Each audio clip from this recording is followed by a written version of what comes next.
Hello. Let's talk about how to establish a culture of innovation in organizations. We'll talk of culture, we'll talk of innovation, and we'll talk of organizations. Let's start with innovation. The important thing is that innovation is certainly not an upgraded form of a suggestion box scheme. Let's get that clear.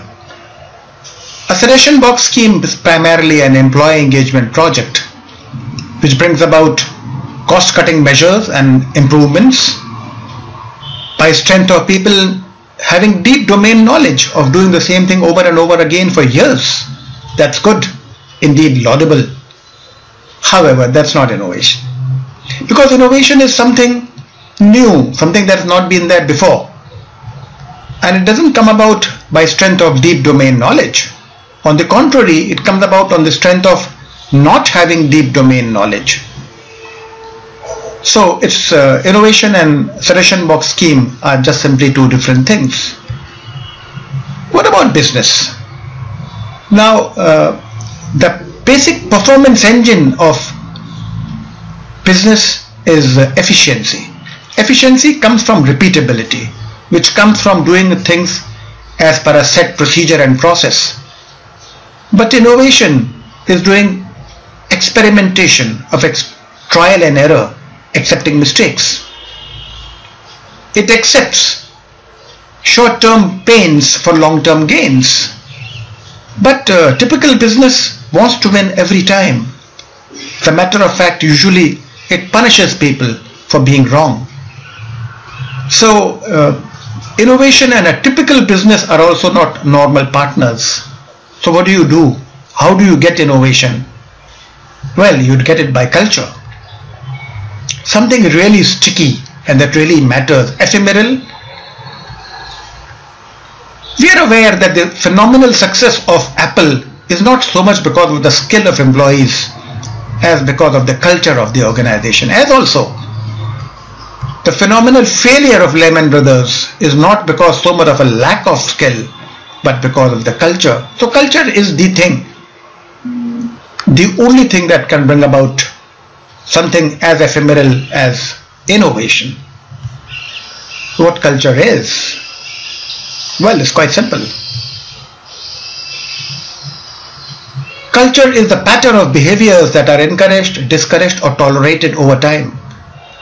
It is what is created from the messages that are received about how people are expected to behave. That's important. It has three dimensions: values, symbols, and systems.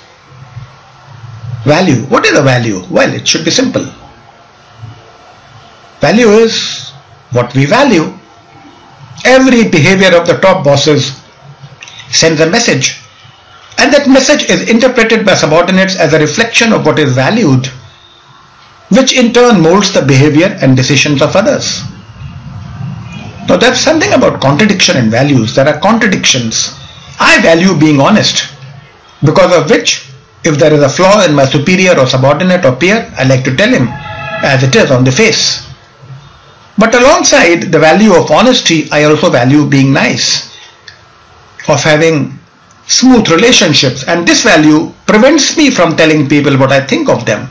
So the two values, being honest and wanting flawless relationships, wanting to be nice, are in contradiction of each other.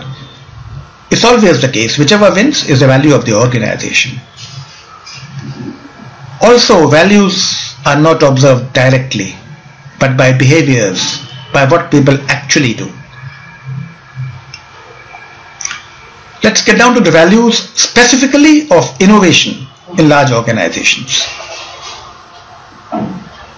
Curiosity, the pursuit of excellence, openness, courage. And how do you get to see them? The behaviors? Experimenting is encouraged. Ideas are challenged. People speak their minds. Mistakes are considered as opportunities for learning. And people ask for help. Then is symbols, which are nothing but observable events, artifacts, and decisions to which people attribute meaning, which may well be beyond the scope of the original. What about the symbols of innovation? Post-implementation reviews, quality circles, help meetings, resources allotted for think tanks. Experience is valued and held on to, but simultaneously new blood is also introduced. Physical workplace and use of technology reflecting leading edge practices. And the third is the systems. These are messages that underpin your organization. These work as mechanisms for managing people and tasks. The systems for innovation, rigorous measurement in terms of inputs, pilots, tests, and small chunks of processes for the purpose of improvement. The knowledge management systems are extensive and equally well used. Every form of feedback and communication tools is encouraged. Innovation and idea generation are fused into performance management. What are the levels? There are many levels of innovation. The concept is of ICMM, Innovation Capability Maturity Model. It's a typical maturity model as we see in HR, the ISO, the maturity model of HR. 5 levels. Level 1, seeding, designed to achieve early success. Championing, spreading the word, building a network of supporters, introducing some tools, systems and methods. Managing with an innovation process in place, now there's a strong chance that the process will reliably and repeatedly deliver whatever it claims to. Strategizing, transition of innovation from that of a predictable business process to one that is capable of delivering its future success. And interestingly, venturing. Once the organization realizes that success lies not in pursuing what it is naturally good at, but rather by serving the needs of the customers, even when they lie outside your areas of competence. This might well mean spinning off different businesses or venturing. To get on to a journey of change of the culture, we need to understand what is the start point, where do we stand now. This is quite sensing the fuzz, because very difficult to find out. There are 2 tools available, the sense maker and the pan sensing. Both are basically social listening tools.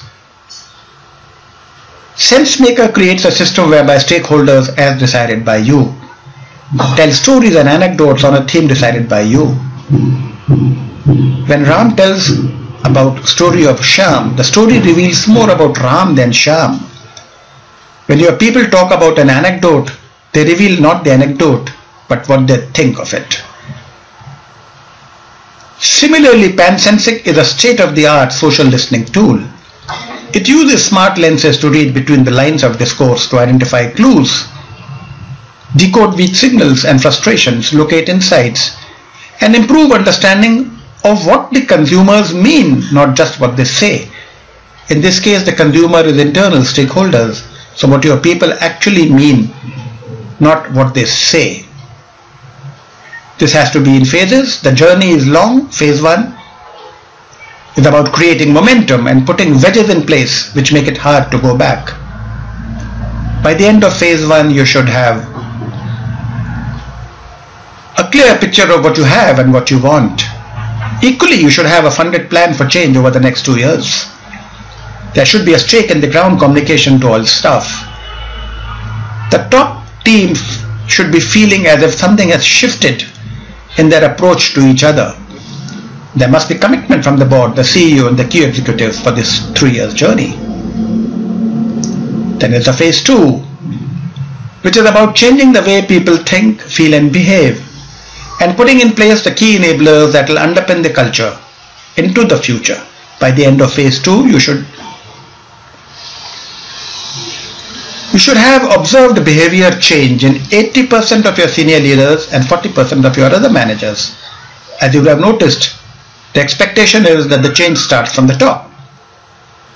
The big tickets items associated with performance management, important performance management, should be designed and in place. There must be an epidemic of local initiatives which go far beyond your original plan, and new systems should be in place which support new behaviors. Then phase 3 involves holding the line about the new expectations and using peer pressure to accelerate your transformation. At the end of phase 3, you should have no one remaining in the organization for more than 6 months who does not fit the culture's new standards. They got to go.